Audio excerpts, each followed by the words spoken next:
the times of Gautam Buddha, there lived a very famous and a very beautiful woman whose name was Amarapali. She was prostitute, but she was so beautiful that there were always golden chariots standing at the gate of her palace. Even great kings had to wait to meet her. She had become so rich that she could purchase kingdoms, but deep down she suffered a lot.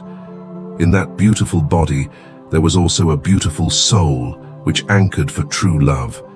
People called her Nagarvadhu, which means the wife of the whole town. One day she was standing on her terrace.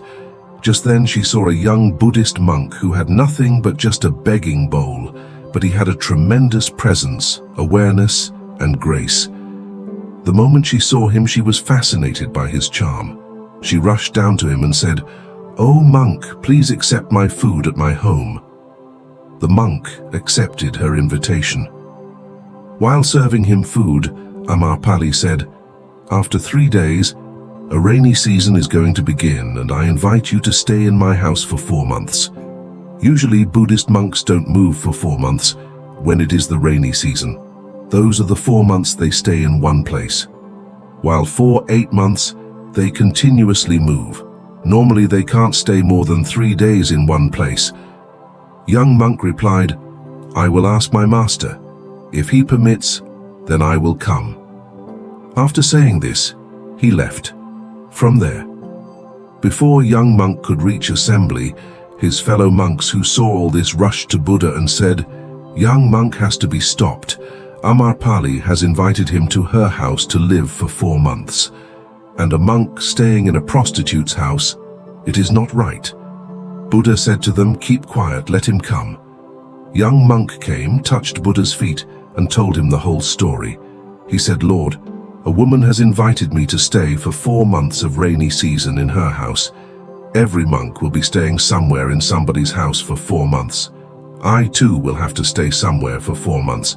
Therefore, I need your permission to go there and stay.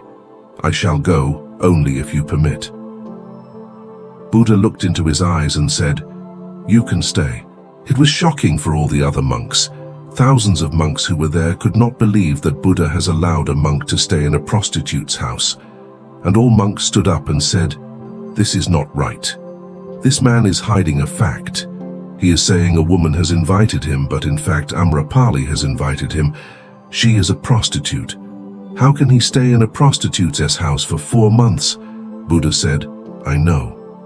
And because he has not used the word prostitute, I am allowing him to stay there. He has respect for her." Anyways, after 3 days, young monk left to stay with the Amrapali, and other monks started gossiping. Buddha said to them, "You should keep silent. 4 months will pass, and I trust my monk. I have looked into his eyes, there was no desire.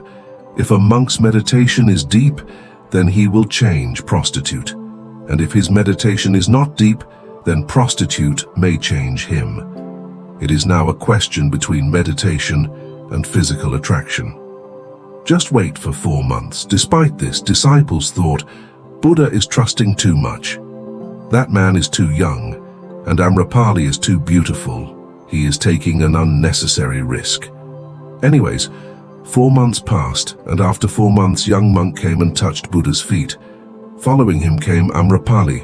She too touched Buddha's feet and said, "Oh Lord, I tried my best to seduce this young monk, but it was all useless. Instead, he convinced me by his awareness that real life is only knowing your true self. Now I want to give all my possessions to the commune of your monks." And it is said that later, Amrapali became one of the enlightened woman monks among Buddha's disciples. If we see in our lives, then we will find that often sexual thoughts start to arise in our mind, and we get indulged in fulfilling our desire. Sometimes people even start masturbating to satisfy their lust, but no matter how much you satisfy the sex drive, it is never satisfied. Semen is regarded as the vital energy of the body, which should not be wasted. By conserving it, we can potentially achieve significant progress and success in various aspects of life. However, it is also important to note that the right way to control a sexual desire is not to simply suppress it. Suppression can also lead to other problems like mental stress or physical side effects. Instead, the emphasis should be on redirecting the energy behind sexual desire. As per yogic science, every one of us has sexual energy in our body. In a normal human, this sexual energy flows downwards, due to which sexual desires arises within us. But by practicing meditation for a long time, gradually this sexual energy starts rising upwards, and then it is transmuted into a spiritual energy, which is also called ojas. Ojas is a spiritual energy which is stored up in the brain. A man who has a great deal of ojas in his brain can turn out immense mental works. He is very intelligent. He has a magnetic aura on his face. He can influence people by speaking a few words. A short speech of his produces a tremendous impression on the minds of the hearers. Gautam Buddha, Paramhansa Yoganand, Swami Vivekananda and Raman Maharishi are few examples of such great personalities.